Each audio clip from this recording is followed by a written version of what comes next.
साधु मंडी कुरुक्षेत्र पहुंची सावित्री जिंदल, समर्थकों ने किया जोरदार स्वागत। कहा, जनसेवा करना ही नवीन जिंदल का उद्देश्य है।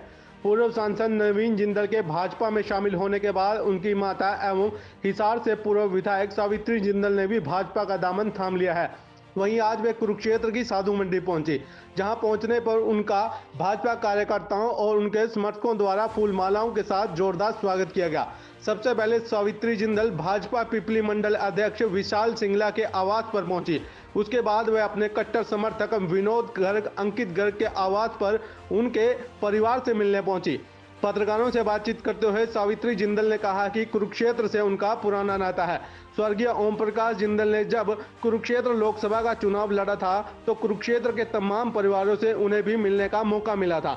नवीन जिंदल के चुनाव लड़ने के सवाल पर उन्होंने कहा कि नवीन केवल और केवल जनसेवा करना चाहता है और यही उनका उद्देश्य है। उन्होंने नवीन जिंदल के पक्ष में वोट कर जिताने की अपील की ताकि प्रधानमंत्री नरेंद्र मोदी देश का विकास और उन्नति कर सकें। देश में जिस परिवार ने अपनी पहचान सिर्फ एक राजनीतिक के रूप में नहीं बनाई, एक समाज सेवी के रूप में, चाहे वो शिक्षा का वर्ग हो, चाहे महिलाओं के सशक्तिकरण का वर्ग हो, किसी भी वर्ग में अगर काम करने में अगर किसी परिवार का नाम आता है तो वो स्वर्गीय ओम प्रकाश जिंदल जी के परिवार बड़ी मेहनत से इस परिवार को यहाँ तक पहुँचाया। मैं आज धर्मपत्नी सावित्री जिंदल जी का भारतीय जनता पार्टी कुरुक्षेत्र जिला की तरफ से यहाँ पहुँचने पे हमारे जिला के स्टेट एग्जीक्यूटिव मेंबर विशाल सिंगला जी के घर पे पहुंचने पे हार्दिक अभिनंदन और स्वागत करता हूं। इसी के साथ साथ यहाँ पे पहुंची हमारे नगर परिषद की पूर्व चेयरमैन हुमा सुधा जी और यहाँ पे पहुंचे सभी देवतुल्य कार्यकर्ताओं का यहाँ पे हार्दिक अभिनंदन स्वागत।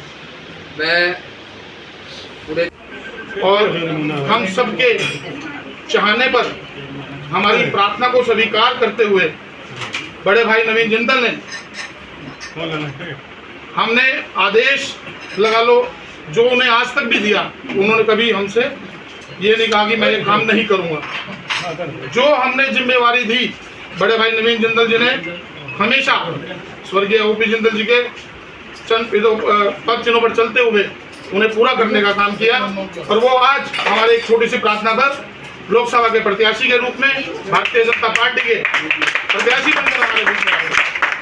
मैं दिल से शुक्रिया करता हूँ नरेंद्र मोदी जी का और हमारे नड्डा जी का, जयप्रकाश नड्डा जी और मनोहर लाल खट्टर जी का और नायब सैनी जी हमारे मुख्यमंत्री और राज्य मंत्री जी, जिनके साथ मिलकर आज हम इस चुनावी रण में सब हिस्सा ले रहे हैं कि उन्होंने नवीन जी को किस तरह से हमारे प्रत्याशी के रूप में हमें भेजा।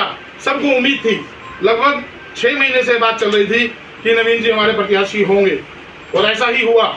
हमारी उम्मीदों पर नवीन जी ने फूल चढ़ाए और मुझे अब उम्मीद है कि अगर आज स्वर्गीय ओम प्रकाश जिंदल जी के चरणों में सच्ची श्रद्धांजलि हम लोग दे सकते हैं तो हमें एक एक वोट, एक एक व्यक्ति को खुद नवीन जिंदल बनकर एक एक वोट पोल करवाना है और नवीन जिंदल का मार्जिन 10 की 10 लोकसभा हरियाणा के नंबर 1 होगी और इंडिया नंबर 1 भी होगी। बिल्कुल ठीक कह रहे हैं। और उसका एक कारण ये भी है कि हमारे जिला के संयोजक, हमारे लोकसभा के संयोजक सुभाष सुधा जी बहुत बेहतरीन तरीके से काम कर रहे हैं। मुझे भी आकर आज यहाँ पर बहुत खुशी हो रही है। वास्तव में जब शुरू में जिंदल साहब जब यहाँ पर आए थे तो उन्होंने ये अपना परिवार बनाया था और आज ये मेरा बहुत बड़ा परिवार है। मुझे अपने परिवार के बीच में आकर बहुत खुशी हो रही है। तो जिस तरह जी विशाल जी ने कहा कि सब लोग आप अपने आप को विशाल समझ के या नवीन जिंदल समझ कर अपने आप को और आप लोग वोट दीजिएगा। आने वाली 25 तारीख को 25 मई को वोट पड़ेंगे तो आप लोग सबको ही वोट देकर अपने भाई को, अपने बेटे को पार्लियामेंट में भेजने का काम कीजिए, जिससे कि जो भी आपके काम होंगे या जनसेवा होगी उसके लिए आप लोग कभी उसको पीछे नहीं पाएंगे और हमेशा आप लोगों के साथ रहेगा। आप सबों ने थोड़े से टाइम में हम लोग का इतनी अच्छी तरह से हर इतने लोग आए हैं। मैं आप सबका बहुत बहुत शुक्रिया अदा करती हूँ, बहुत बहुत धन्यवाद करती हूँ। मुझे बहुत अच्छा लग रहा है आपके बीच में आके कि मैं अपने पूरे पुराने परिवार के बीच में फिर से आ गई हूँ और वास्तव में मेरा ये बड़ा परिवार है। आप सबका बहुत बहुत धन्यवाद। ये मेरा पुराना परिवार है। जब शुरू में जिंदल साहब चुनाव लड़े थे तब से मेरा पूरा परिवार बना हुआ है। मैं अपने परिवार के बीच में आई हूँ और मुझे आप देख ही रहे हैं जिस तरह से प्यार मिल रहा है। मुझे बहुत खुशी हो रही है सबके बीच में आकर कि मैं अपने फिर से अपने बच्चों से मिल रही हूँ। मुझे बहुत अच्छा लग रहा है। आपने भी बीजेपी ज्वाइन कर ली है तो प्रचार भी करेंगे बेटे के लिए, आप कुरुक्षेत्र में रहेंगे थोड़ी देर आगे? ठीक, कुरुक्षेत्र में रहूँगी भी और आती जाती रहूँगी, और प्रचार करने के लिए मेरे सारे यहाँ पर इतने नवीन के भाई हैं यहाँ पर, तो सारे के सारे अपने आप प्रचार करेंगे, और मैं भी जितना मेरे से हो सकेगा मैं भी ज़रूर करूँगी, क्योंकि उसकी बीजेपी की जो नीतियाँ हैं, प्रधानमंत्री मोदी जी की नीतियाँ बहुत अच्छी हैं। वो देश के विकसित भारत के लिए बहुत काम कर रहे हैं, तो उसी दिशा में नवीन भी काम करेगा उनके साथ मिलकर। कई उम्मीदवार कह रहे हैं कि जिंदल साहब ने आना था, हम बता ना थे। हाँ जी, कई उम्मीदवार कह रहे हैं कि जिंदल जी ने आना था, हम ना थे, बता देते पहले। तो हमारा ऐसा कोई भी पहले कोई प्रोग्राम नहीं था। नवीन जी को तो बीजेपी की तरफ से ही मतलब बुलाया गया है, तो नवीन जी आए हैं और अब सबके साथ मिलकर काम करेंगे।